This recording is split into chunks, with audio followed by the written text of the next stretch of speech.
Flacidez facial.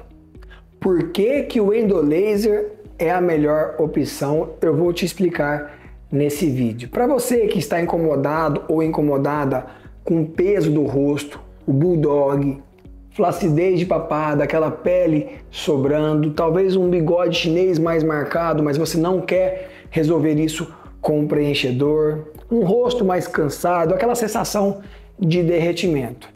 Mas esse vídeo também é para você, profissional, que tem medo do endolaser, que não tem conhecimento de como atua o endolaser. Nesse vídeo eu vou explicar. Antes de irmos para o conteúdo, eu te peço que clica no sininho, segue o nosso canal, compartilha esse vídeo, curte, comenta. Eu mesmo, Dr. Guide, sempre respondo todo mundo com muito carinho. Primeiro vamos entender como que surge e quais são os tipos de flacidez que podem apresentar no nosso rosto. Clinicamente falando, é uma sensação de que o rosto está derretendo, estamos com uma aparência cansada, o rosto está cedendo a favor da gravidade. Tecnicamente falando, a pele descola dos planos profundos, a pele fica maior, como uma bexiga que insufla e nunca mais volta à sua posição original. E essa flacidez pode se apresentar no músculo, na pele ou no tecido subcutâneo. Mas especificamente o endolaser vai agir no tecido subcutâneo. E eu gosto sempre de lembrar que tratamentos multidisciplinares é quando se tem melhores resultados, podendo atuar no músculo, no subcutâneo e na pele. Mas sem dúvida alguma, quando tem que se escolher apenas um tratamento, quando age no subcutâneo, com certeza, clinicamente vai se obter melhores resultados e é disso que nós vamos falar. Quais os tratamentos que existem? Eu vou pontuar aqui para você os mais conhecidos no mercado e que funcionam também. Primeiro deles, Volnilmer, é uma radiofrequência que vai proporcionar um aquecimento no tecido subcutâneo. Funciona? Funciona sim, mas não tanto quanto o endolaser. Estou falando na prática. Outra tecnologia muito comum e muito conhecida por aí são os ultrassons microfocados. Os mais conhecidos são Liftera, Ultraformer, Ultera. Também tem como propósito esquentar o tecido subcutâneo. Na teoria, muito bom. Na prática, não cumpre tanto quanto promete, então perde sim para o endolaser. Posso dizer que aqui na clínica nós fazemos os dois e eu faço indicações diferentes. Eu costumo indicar o ultrassom microfocado para quem quer um resultado mais leve, mulheres mais jovens, de pele mais fina e que ainda não apresentam muita flacidez. Em casos mais avançados que exigem uma técnica com mais resultado, eu sempre escolho o endolaser. Terceira comparação, bioestimulador de colágeno, muito bom, age em diferentes profundidades, previne muito o envelhecimento, porque ele estimula um colágeno tipo 1 e ele fica agindo por um bom tempo depois de aplicado, diferente dos aparelhos que estimulam apenas no dia, o bioestimulador fica produzindo gradativamente, por isso ele estimula no final uma quantidade muito maior de colágeno do que os Ultraformer, do que o Volnilmer, em se tratando de tempo. Afinal, a produção de colágeno é também tempo dependente. Mas quando vai comparar com o endolaser, se o paciente já tem uma flacidez evidente, o endolaser é um pouco mais efetivo e no final eu vou explicar o porquê.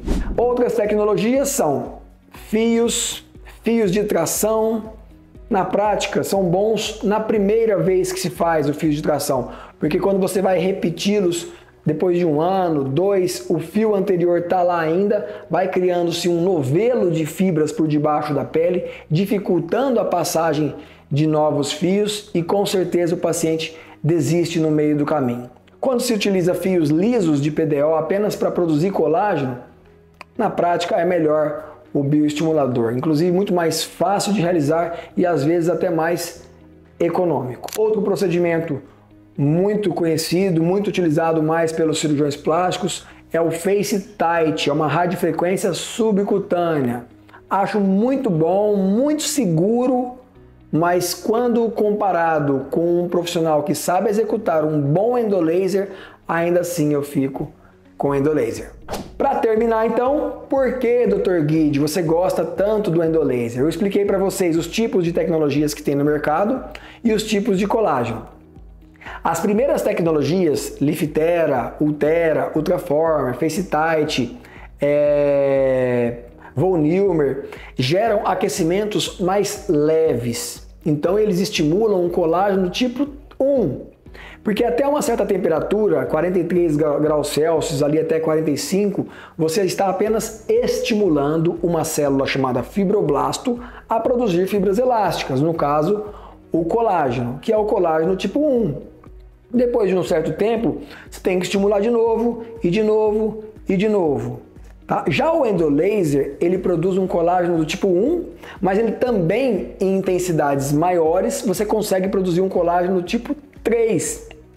Por quê? Só o endolaser você consegue subir uma temperatura até 50, 55 graus Celsius sem queimar a pele. Pela prática, pelo manuseio do aparelho, de como é feito. Então eu consigo tanto só estimular levemente, caso eu queira um estímulo preventivo, como eu posso fazer um estímulo mais intenso para fazer tração facial. Então eu criei uma assinatura, uma técnica que inclusive eu ensino nos meus cursos, que é a técnica das 3 linhas. São 3 linhas de tração facial. Estou te respondendo isso porque quem talvez conheça um pouco mais a fundo o endolaser vai pensar que eu estou derretendo a gordura do rosto do paciente e isso pode trazer prejuízos estéticos lá na frente. Mas não, eu não faço todo o rosto do paciente como diversos outros profissionais fazem por aí. Eu faço linhas imaginárias de tração, como se eu fizesse com que o corpo do paciente produzisse o próprio fio de tração. Então eu crio 3 linhas e essas linhas, quando produz o colágeno tipo 3, ele é um colágeno que vai encolhendo com o tempo. Então ele faz tração facial. E eu melhoro o bulldog, eu melhoro o bigode chinês, eu melhoro o malar mound, eu reposiciono o rosto como um todo com um colágeno que não vai embora. Então assim, o paciente me pergunta, quando vai repetir novamente o endolaser? Eu sempre falo, a cada 2 anos.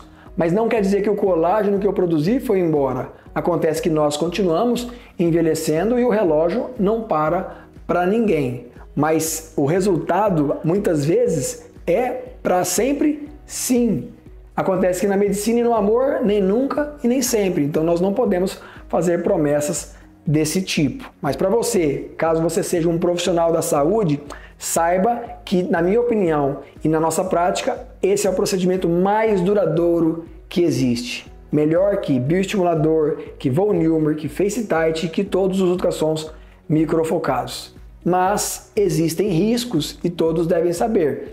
É um procedimento que tem que ter cautela quanto a lesões neurais periféricas. Se mal feito, mal realizado, ele pode sim causar paralisia facial, queimaduras, necrose, porque ele também queima vasos sanguíneos se o profissional não souber escolher corretamente o comprimento de onda. Você pode causar fibroses, retrações, irregularidades, dormência, diversos problemas, porque é um aparelho muito forte, é muito bom, mas existem riscos e critérios a serem seguidos. Se você é profissional e quer aprender, na legenda eu tenho o link do nosso curso, vai ser muito bem-vindo. E se ficar alguma pergunta, coloca nos comentários que eu respondo todo mundo. Para terminar, tem 2 notícias, uma boa e uma ruim que eu sempre posto no Instagram. Notícia ruim, demora a produzir esse colágeno tipo 3, de 3 meses a 8 meses ou mais em alguns pacientes.